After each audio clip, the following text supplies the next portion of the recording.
Hi guys, hope everyone's doing good.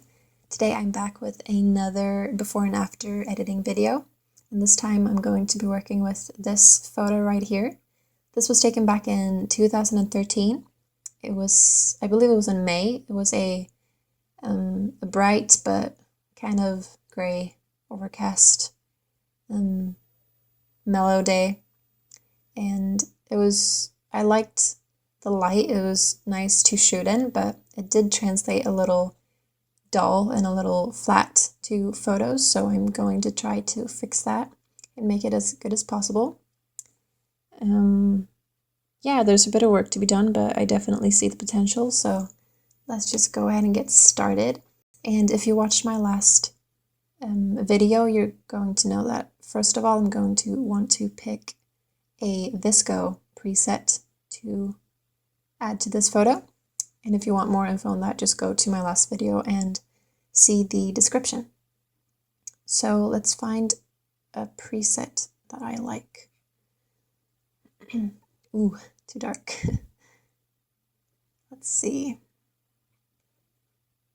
I usually have to go through a few before I find one that I really like.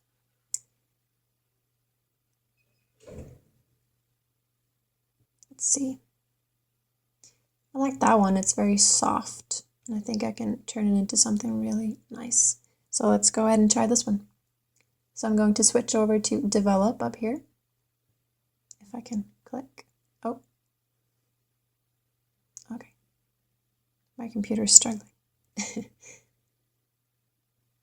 Let's see. I'm going to scroll down and first of all remove the grain or the noise that comes with the preset. And now I'm going to work from here. First, I'm going to crop it with the crop tool up here. I do want it a little closer to the horse and rider and get it more focused on the center here instead of on like the people to the right hand side. I'm gonna go ahead and do that for now. Now I'm going to brighten this up with exposure.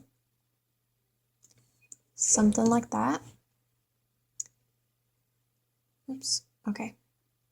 The clarity's down. I'm gonna put it up to about 10. Contrast up to about 10. Now I'm going to fix the shadows. They're a bit too dark for me. I want more detail on this horse. It is a very dark horse. It's actually a black horse, but I just want to get the shadows up a little bit to get some detail on that dark horse. I like the background being quite bright because I think that actually contrasts the dark horse very well, and I think the horse stands out more the brighter the background is. Of course, I don't want to overexpose the background. I just want to keep it nice and neutral but bright. Yeah, let's go with that. Alright, so now I'm going to want to zoom in to look for anything that needs to be fixed. As for this picture, I do have a fair bit of something called chromatic aberration. It's this blue tone you can see around the edges of everything that's white. It's something that happens with most cameras and lenses more or less, but I have a really old lens that I'm working with, so it does have a bit more of this than normal.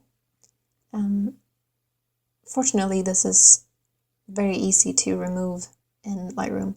You just go to lens corrections, and under color you check remove chromatic aberration, and then you put the amount up as much as you want. So I'm gonna put it back down. You can look for the blue. I'm not sure if it picks up with my screen recording software, but I hope you can see it. And then if I put it back up, it goes away, if you see right here. So yeah, I'm gonna leave that to get rid of that. I also see that I need to straighten this a bit. You can see the fence in the background here. You can see that it's not completely straight. So I'm going to try to fix that. The grid lines with the crop tool is really great for straightening. It's very helpful. It makes it very easy. That looks straighter to me. What else? I'm going to see what happens if I bump up the exposure a tiny bit more and then put down the highlights a bit more contrast, just for a bit more life to the picture. 15 maybe. I do like that.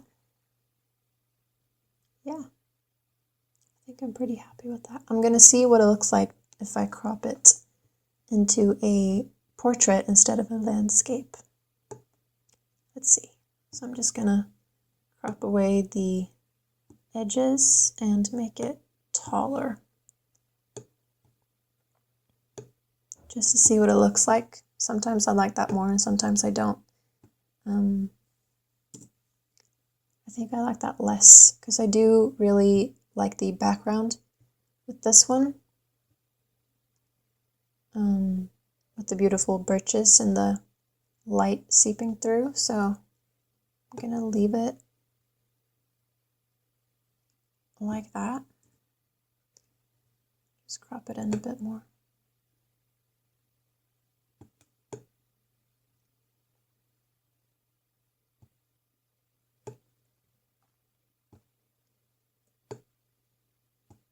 This can take ages. If you're a perfectionist, this can definitely take ages. I think I like that. I'm not too bothered by the person standing over here to the right. It's not a huge deal because the background is so clean otherwise, especially for like an event area where it's usually super messy in the background and crowded, and yeah, this is really nice. So I'm not too bothered by that person. So I think I'm gonna leave it like that. This is gonna be a shorter one than the last one, but I hope you don't mind. I'm going to show you the before and after, of course. So there you go. You can just see that it has a lot more life to it. It's more vibrant, more interesting to look at, and just works better. This is also closer to what I actually saw when taking the picture. This is very flat and gray compared to the actual day, the actual horse and rider. So I'm happy with that. I'm also going to show you like this. So that's before, completely straight from the camera, no work done. And then that's after. Yeah, so I hope you enjoyed, and check back in a few days for a new video.